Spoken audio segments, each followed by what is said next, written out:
Happy Monday.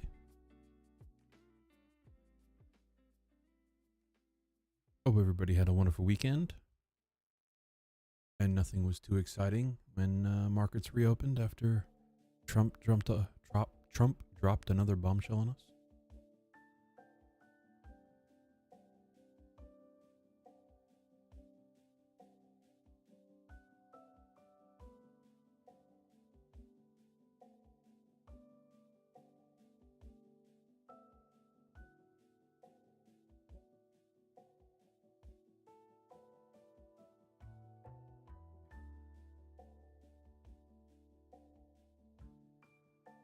Give it a few minutes, we'll let people join, and then we will jump into the charts.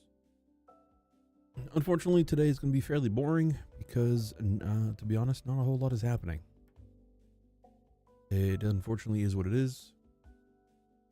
Sometimes trading just be like that.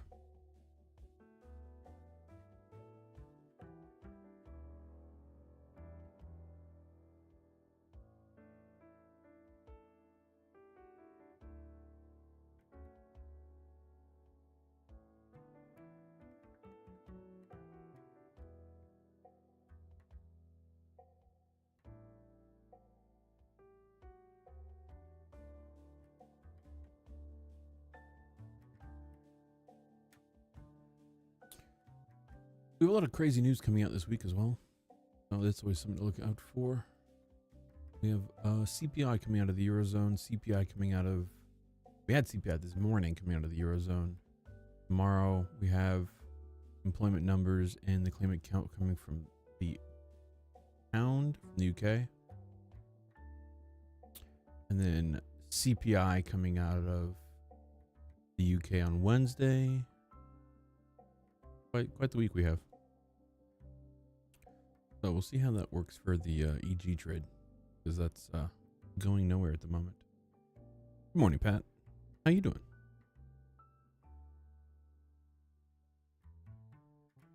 What else do we have? Thursday, we have CPC from the US, GDP from the US, jobless claims, CPI from New Zealand dollar, the interest rate from the Japanese yen. But we have quite a jam-packed week. And then a bunch of PMI numbers coming from the Eurozone, the UK, and the US. So we have a fully jam-packed week of news this week. That's going to make things hopefully a little bit more interesting.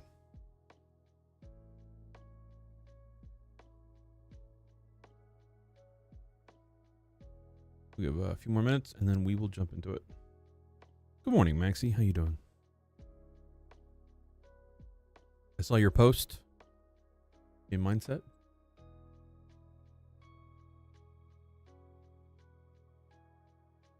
It was a great reflection, I think.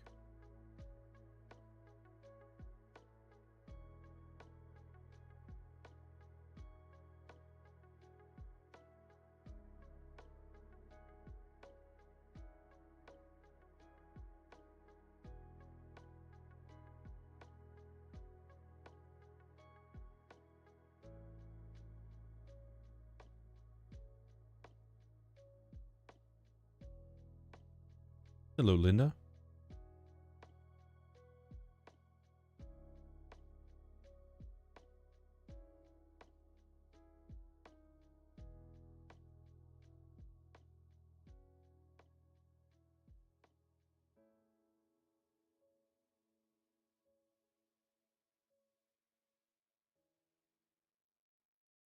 Yeah, I mean, I saw your post. That's a huge step.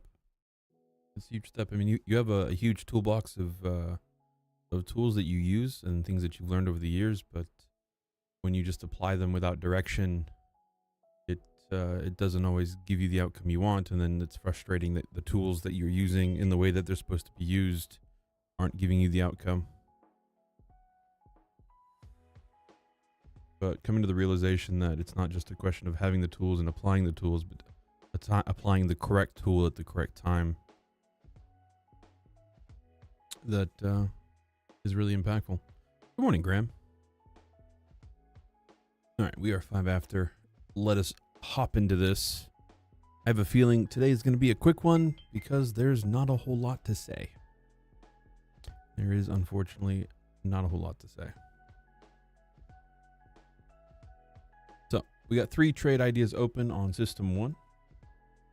We have Euro Pound, New Zealand Dollar, US Dollar, and Aussie Dollar, US Dollar. Same from last week. Now, I did take some profits on New Zealand Dollar, US Dollar. So this was my setup last week. As you know, I got into a long here, and then we went against it. I took a short and hedged it. Picked up a nice win on the short. I think it was like $500 or something. And then as we bounced, I decided to pick up a long back up to the top here. I was able to close this in profit and then this slightly negative, which canceled these both out. So I was able to turn this into a winning trade until we decided we were going nowhere. And that's what we did. We went nowhere. So NZD USD has gone nowhere for a whole 5 days. We're pushing a little bit right now, but I mean, we're still not breaking these highs and we're hitting the consolidation from right over here. So I still don't like it. I'm not really doing anything with this at the moment. Unfortunately, it's just not interesting. Markets are a little confused with the tariffs. They're a little confused with all the talk with trying to annex Greenland. There is not a lot of confidence in different areas, unfortunately. So we're getting a lot of sideways movements in the market this week. The tariff threats also aren't helping the US dollar in any way, but we're also not really sure because he's only threatened tariffs. He hasn't actually done tariffs. So we're like, maybe, who knows what's going on? You get things like this where we gap down massively, but then we get a massive candle and we don't really know what's going on. So it's weird. It's really weird. We don't know what's happening. But for right now, I'm just not going to be jumping in on anything. NZD USD, as you can see, we're kind of meh. I mean, you might want to get along here. Maybe if we come back and retest this and we stay above this level, then it could be interesting.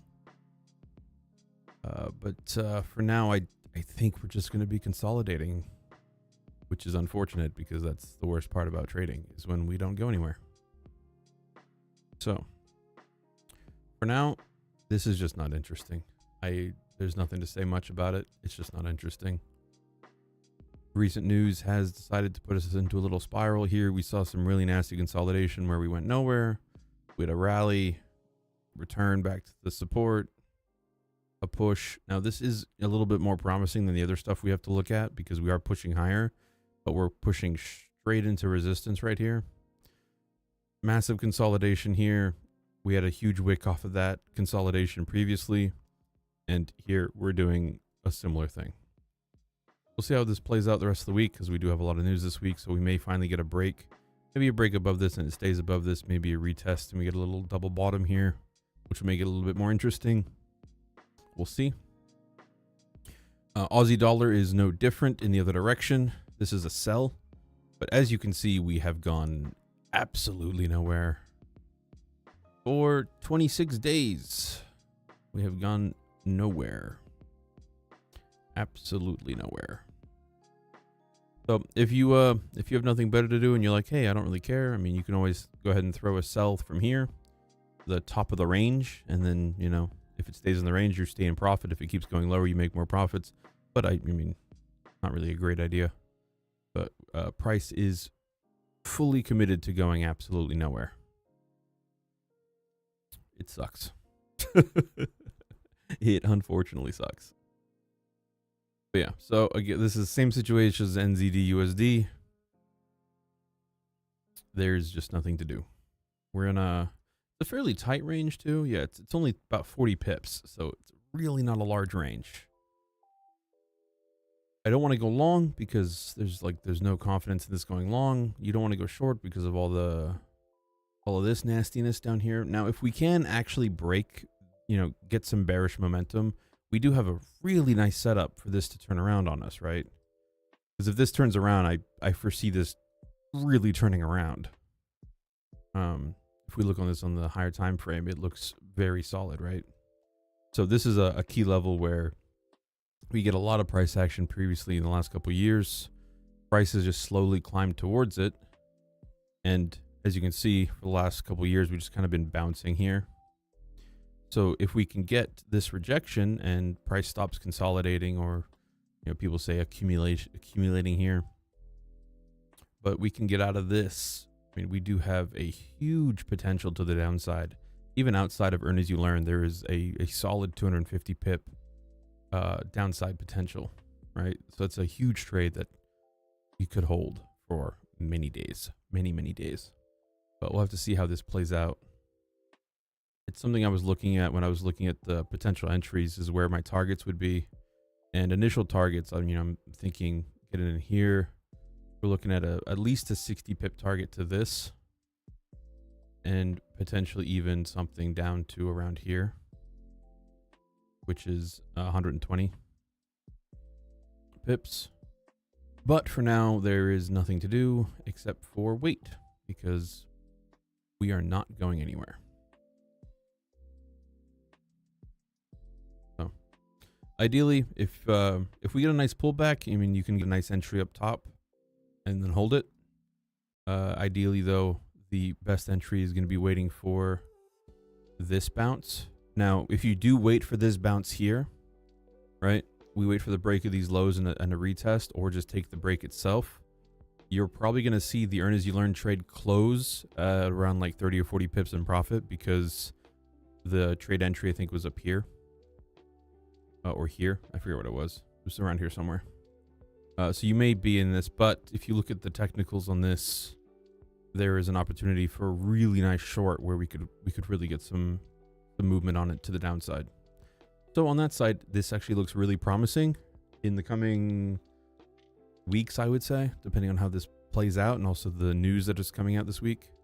That's probably going to be a big thing, is the news, the US news coming out Wednesday-ish. I know there's a lot on Friday as well. But if that news propels the market higher, I mean, then we're going to have to reassess. But it could be the impetus to push the market lower if we get some good US numbers, and then that would be where the opportunity starts. So we'll have to look out for that this week. I will probably post about it when it happens. If I get a nice entry, we'll see. And assuming it happens when I'm around a computer. But I will post in Trade Labs and update everybody if that happens. As you can see, nothing's been happening. It's been very boring. A very boring couple weeks. And finally, we have Euro Pound, which also has decided it's going absolutely nowhere. So, all around fun. I did get taken out break even on this one. So I had 2 trades I have open still are negative, and then I took an entry here, which ideally didn't need to get out of, but I did it anyway. And we're consolidating now, so I'll probably wait to see how consolidation plays out before I enter into another long. But again, we have a lot of news this week, for a lot of CPI news coming out of the Eurozone and the pound, the UK. So we might hopefully get some movement this week and get some development in our trades. But for now, we are looking at a 39 pip range. Not a whole lot to do with that. Now, this is unfortunately sometimes the downside of swing trading, or, holding long-term higher time frame trading, is sometimes things just don't want to move and there's nothing to do about it. Trading on the lower time frames, you can capitalize on these big moves when you're trading on the 5 minute and the 1 minute, because you can still, get a nice 20, 30, 40 pip move. But on higher time frames, it's just not interesting. But yeah, there's not a whole lot to say about it. So if anybody has any questions, trading related, or earn as you learn related, or questions in general, feel free to hit me. We can make this into a mini Q&A session if you guys want. But there is not much to say about the current open trade ideas, because we are stuck in consolidation on all 3. And This week will probably be the thing that moves us around because of all the news, but until it happens, we only react. We do not predict.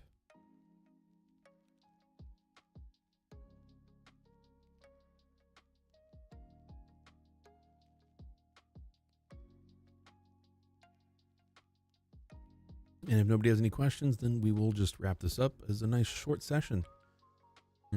Sometimes it be that way.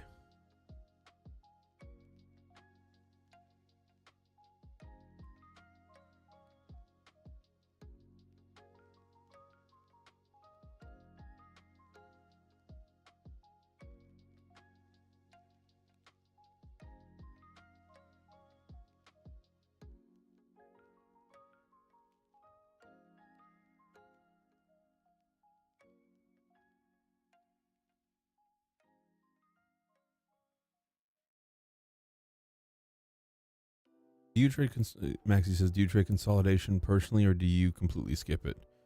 I would skip it when swing trading, I'm pretty sure. I skip it.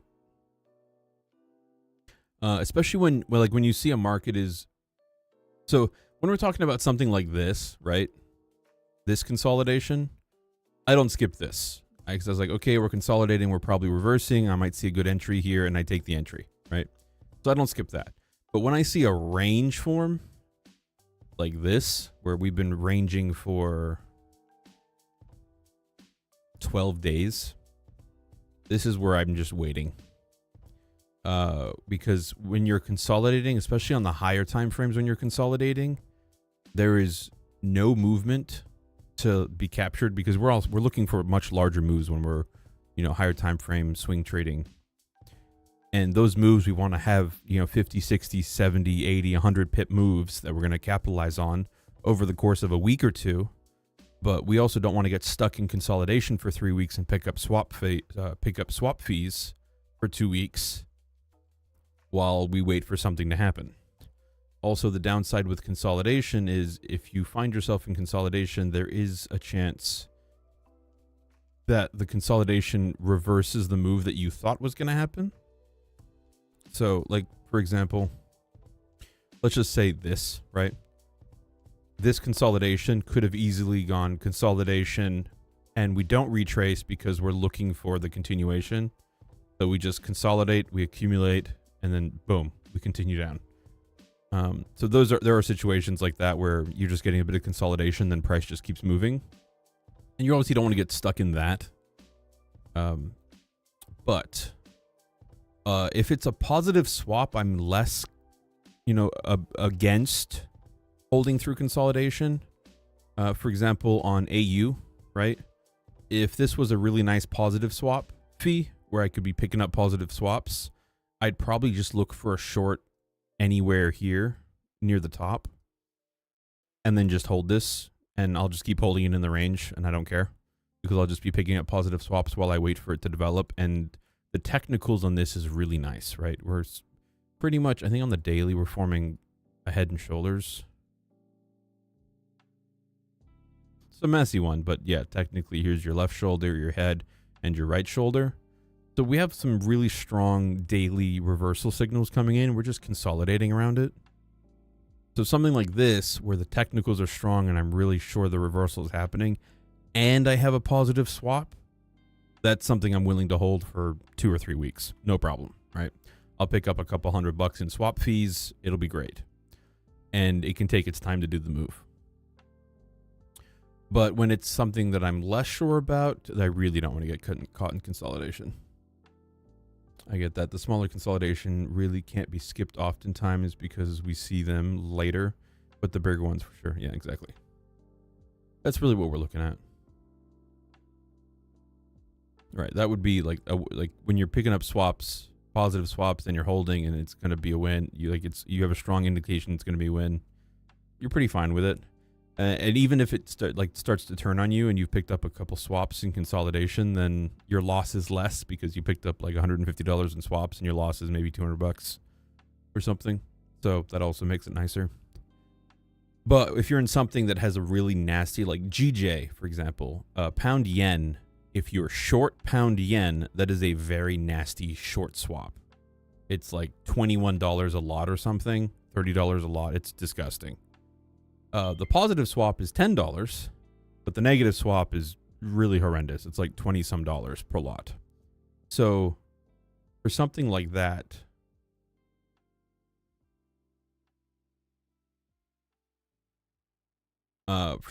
you really just don't want to get caught in consolidation, because you'll take all of your gains away if you get stuck in that for 2 or 3 weeks, right? So those are situations where you really want to be sure that the move is looking good before you jump into it, and you don't want to get caught in massive consolidation. And even sometimes on those trades, I'll even just cut my losses. So like, let's just say this looked really good here. So let's say, okay, we had a move up, we're rejecting, nice huge wick to the upside. I'm like, boom, this looks like a great entry, right? And let's just say this is something like pound yen and I'm shorting it. And we get a nice move, but then we sort of retrace back up. Then we get a nice move, then we sort of retrace back up. I might just close my trade at a loss here, because holding this with a negative swap for a couple days would be worse than, you know, holding it for the win. And then I just wait for the range to break, right? Exactly. When the swap fees are expensive, every minute the trade costs money. Well, every day, more so than every minute, but now there are ways you can avoid like swap fees, which is not something I really advocate people do, but what you can do, you will lose a little bit on the spread and on the reopen, but you can actually close your trade at the end of the day and then reopen it when the markets reopen, right? And all you'll be paying is the commission fee, and more or less you should be break even on the price moves, because price doesn't gap that hard during the week. So, but that's a lot of trade management that you'd have to pay attention to. That's the only way I understand it. You must broaden your perspective, Maxi. See the horizon beyond the 1 minute. Glance at the globe of trading. But yeah, no, I totally get it. It's a different mindset.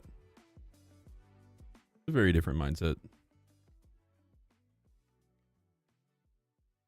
Okay. Any other questions? If not, we will wrap this one up.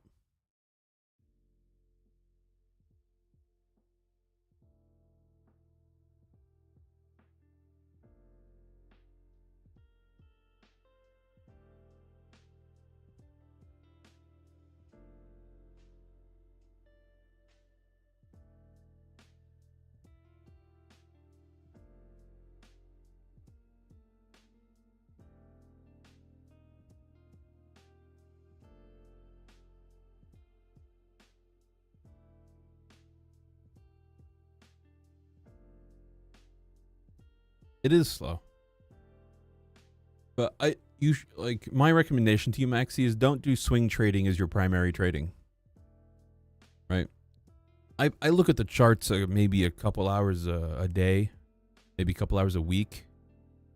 Sometimes when I know things are just not in a position to be set up. So a lot of my earn as you learn trades, I'll throw them on there and I'll just kind of forget about them for a week and a half. And you can still do your 1 minute trading every day and just sort of have an account that you do swing trading on that you just don't need to worry about, right? Leave trades there for a couple days. Check in on the charts once a day.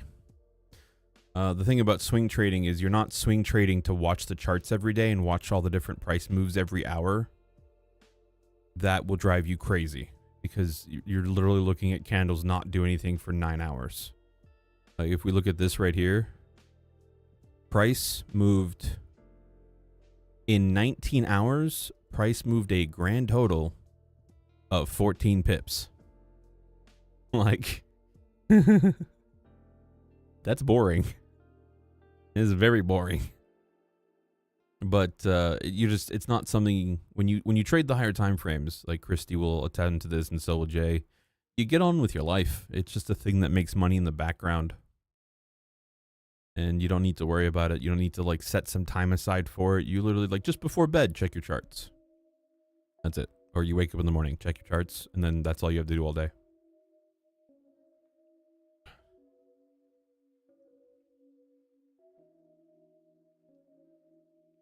Yeah, I know your main day trading stuff is, very time dependent and you have a great system, but don't overthink the swing trading. It's very, very simple. Like, you're just looking at, I know you do like broader analysis very well, right? You build your story from higher time frame to lower time frame. And if you just look at that, that will get you like 90% of the way, right? And if you look at, like, I don't know if you're following the earn as you learn stuff, like, you could really just look at a 1 hour or a 4 hour chart on something. Just pull it pound dollar, right? And really just look at, like, hey, here we're getting a bit of a change of character, and you can throw a trade in here or here or even here. Like, all of these would be fine because we're like, the general direction of this market is switching, and none of these are wrong. That's the greatest thing about being a higher time frame trading, is you don't need to be super precise, super sniper entry with your entries, right? You don't need to get it exact because you're not doing these really tight stop losses. You're not doing, looking for 10, 20 pip moves. You're going to just hold this for 3 weeks. And the market is shifting. We can see that very clearly. We're now bearish. So as long as we find an entry in the right direction, we're good. Like, don't overcomplicate it. It's very simple. Now, granted, you have to be able to look at the markets and understand the markets to be able to find the entry and see when we're changing directions and things like that. But look what I did on NU, right? So here we had a nice little double bottom push, and I thought the bounce here was going to be the move up, and I got in. And I was wrong, right? That wasn't it. But then I went ahead and hedged the trade. And then I made $600 on this. And then I went and got back in onto it and traded it back up again, and then I was positive on both of these. The entry was completely wrong. I was 1000% wrong. Wrong place, wrong time, wrong day, wrong everything. I still made $200 and $600 in a week. Right? It doesn't need to be as precise as the 1 minute and 5 minute trading when you're trading on the 1 hour, 4 hour daily. So give that, think about that a little bit, and again, it doesn't have to be your main trading. This can just be a thing, you throw $1,000 into a personal account and you just kind of slow grow it over the next 5 years with some swing trading while you do your 1 minute trading on something else. Very simple. Usually the thing that gets in people's way of making money is themselves, and not so much the trading being very difficult. Exactly. I'm great at being wrong as well. I'm usually right. I'm just right at the wrong time, but that's okay because I don't need to be right at the right time. I just need to be right in general, and I'll make money. In January, I think I'm up like, I forget what it is. What am I up this month? I should probably just go check over here.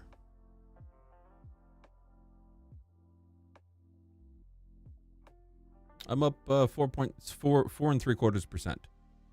4.75% so far in January. Doing pretty well. I still have a $500 personal account. I think never touched it since doing the swing trading last time I told you. There you go. Work on it. It's a good skill. I think higher time frame trading is a great skill to cultivate, even if it's not the main trading you do, because it doesn't take a lot of time. It doesn't require a lot of resources, and it also is very easily translatable to investments, stock trading, stock investments, commodities, where you're looking at just putting money without a stop loss, right? You just like buying Tesla stock and holding it, or Amazon and holding it. And you're not trying to get these massive moves with high leverage. You're literally just buying the asset, and as long as the company doesn't go to zero, you don't lose your money, right? So when you look at that kind of investment or investing / swing trading, it is extremely transferable to those different sets of skills.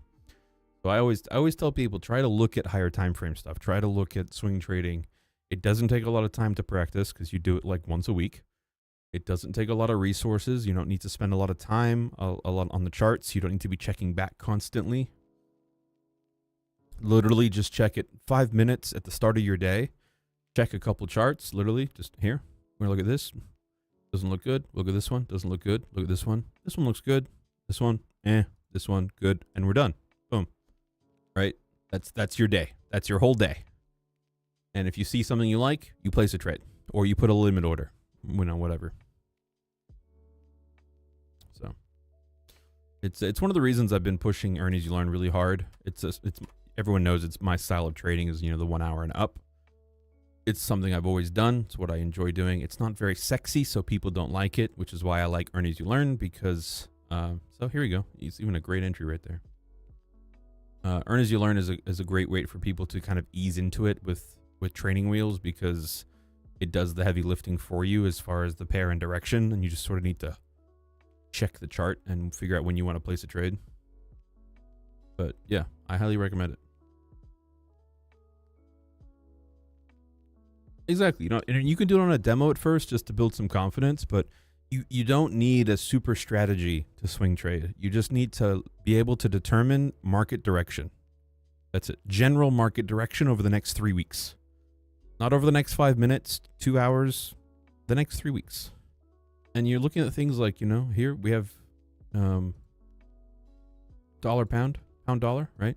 We had an uptrend. We now broke that uptrend. We're now retesting support here, right?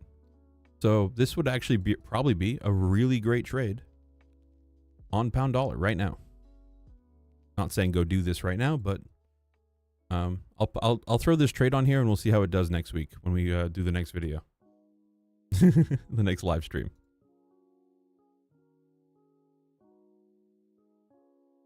But that looks like it could be something nice. And it took 30 seconds. So food for thought. Fruit for thought. Food for thought. Or whatever the idiom is.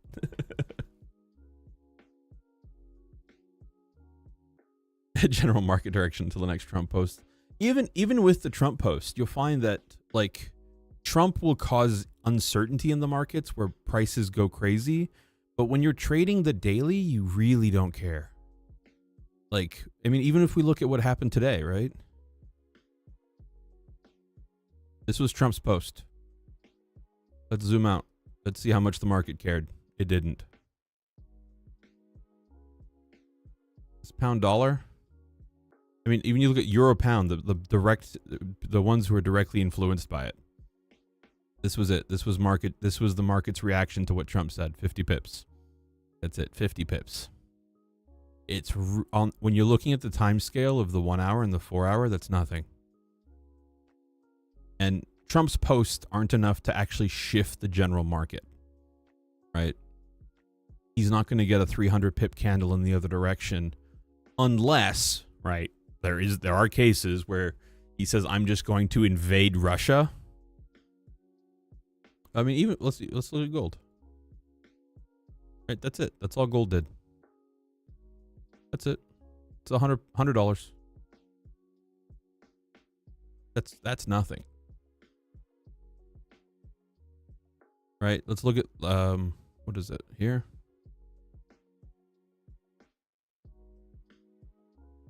So last week we moved about $100. The week before that, we had a price move of $200. But it's not that crazy. If you're on the 1 minute, it's insane, right? If we look at this on the 1 minute time frame, this is crazy. This is huge.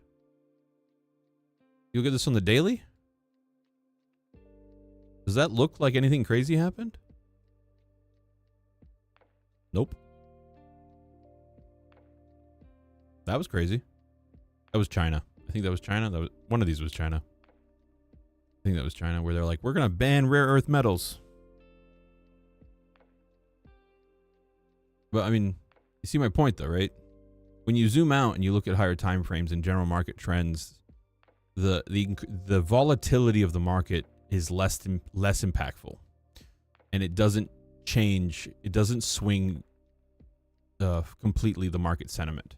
Some things do, right? I will give you that. Some things really do, and that is going to be major events, right? Like if Russia says, "Hey, we're nuking Ukraine tomorrow," and then they go and nuke Ukraine, yes, we will see some significant price moves and market shifts. But outside of that, like your weird announcements from China, from Russia, from the US, you're going to have some volatility, but it's not going to genuinely shift the entire market. Not the same way like CPI does, right? Or NFP. When we see NFP come out or CPI, we get these massive candles of like on the Nasdaq, we get 300, 400 point moves. On Euro USD, we get, 100, 150, 200 pip candles. Those are the kind of candles where it happens in 5 minutes and then we get a complete shift in the market, because that's based on fundamental economic news, right? When we get bad jobs data from the US, right, and we're expecting good jobs data, we're like, oh no, the US is very weak. This shifts everyone's perception of how good of an investment the USD is, and then it loses strength, right? Because everyone around the world goes, these numbers are bad. We were expecting 100,000 new jobs. We got 10,000. That is very bad. We don't want to be investing in this. But things like Trump talking, or any other, talk about Biden, talk about Obama, Bush, Clinton, doesn't matter. Over the years, none of it mattered.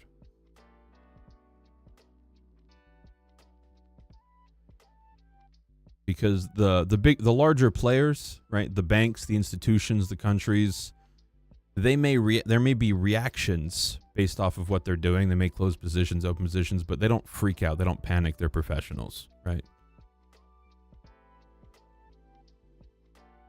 So you will see volatility. Obviously, that will always happen, and on lower time frames, that'll smack you around a bit. But on the higher time frames, you barely notice it. I've held trades through NFP and not even cared, because I was 250, 300 pips in profit. And the news candle barely even did anything to my trade. I'd also been holding the trade for 3 weeks. So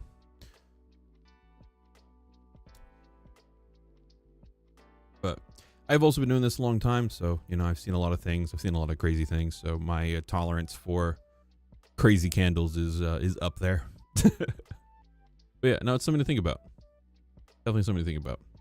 One of the benefits of higher time frame trading is that, like, candles like this, where people look at this and they go, oh my god, that's a huge candle. When we look at this on the 5 minute time frame, right, people see this and they go, oh my god, what happened? And I look at this on the 1 hour and I go, that could be a decent entry. I like that wick.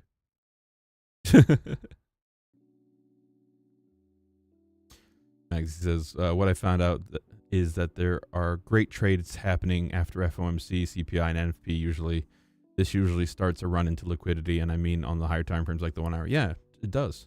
Because you'll typically get things like this, right? This was, I think this was CPI on Tuesday. But numbers came in weak. We had a huge run up, and then a rejection all within an hour, and then a move lower here for the next hour, and then we had a nice push lower. Obviously, we didn't go anywhere. We haven't gone anywhere because everyone's so confused about what's going on, and it is also the start of the year. A lot of things are going on around the world, but yeah,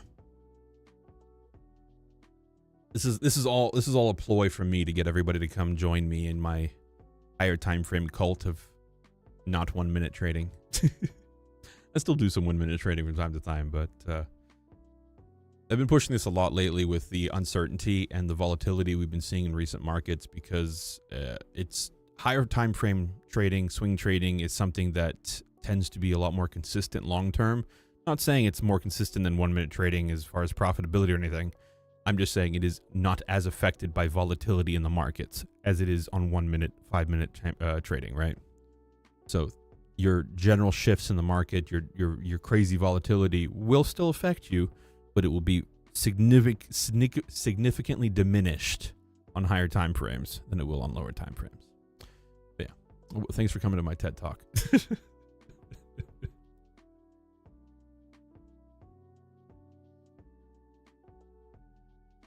All right, everybody. I hope you have a wonderful day, a wonderful week, and I will see you in the next one. Don't be strangers in the Discord. I hope you all have a wonderful day. Cheers, everybody.